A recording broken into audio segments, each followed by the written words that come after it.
तो क्वेश्चन करते हैं the equation of common tangents to the parabola, है ना। दो पैराबोला की इक्वेशन दे रखी है अपने को और एक से ज़्यादा ऑप्शंस करेक्ट हो सकते हैं, है ना। कौन से ऑप्शंस करेक्ट है निकालना अपने को। तो एक तो ऐसा करते हैं, है ना, एक रफ डायग्राम बनाते हैं, है ना, विजुलाइज करते हैं, है ना, उससे कुछ आइडिया लग जाता है। तो ये दोनों पैराबोला यदि अपन बनाए, है ना, पहला क्या दे रखा है अपने को, y is equal to x square. अच्छा, ये पैराबोला, इसका शेप तो कुछ इस टाइप का होता है, ठीक, ये मालूम है अपने को। और दूसरा अपने को क्या दे रखा है, y is equal to minus x minus two का स्क्वायर। केवल y is equal to minus x square यदि होता तो इसका शेप क्या होता है, इसी का मिरर इमेज हो जाता है जो पैराबोला अपन ने बनाया।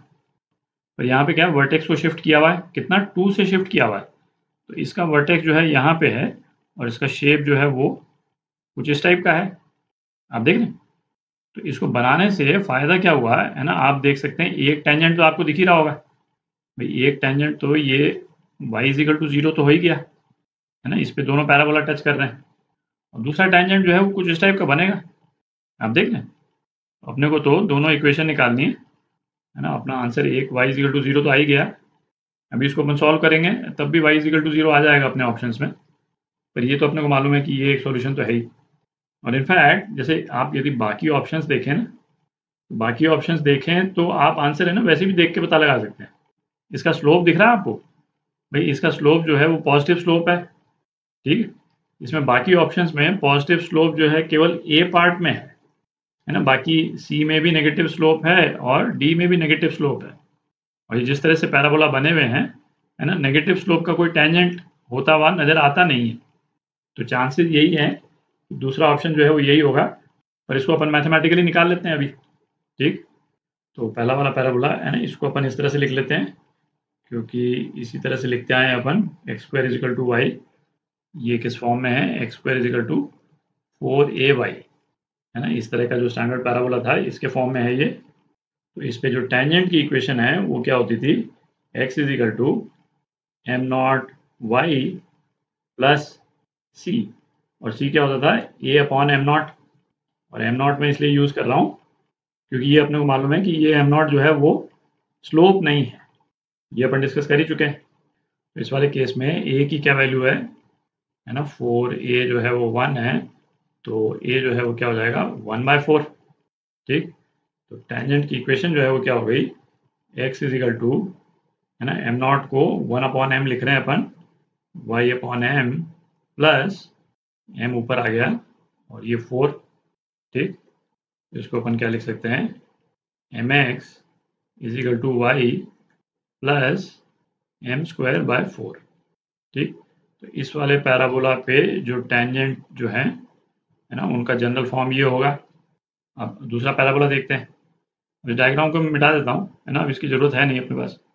अब दूसरा पैराबोला देखते हैं, है ना, उसको यहाँ लिख लेंगे अपन, है ना। इसको भी इस वाले फॉर्म में लिख लेते हैं, x minus two square is equal to minus of y. तो इस वाले केस में भी ए क्या हो जाएगा, है ना, 4a जो है इस केस में भी क्या है, 1 है, तो a जो है 1/4।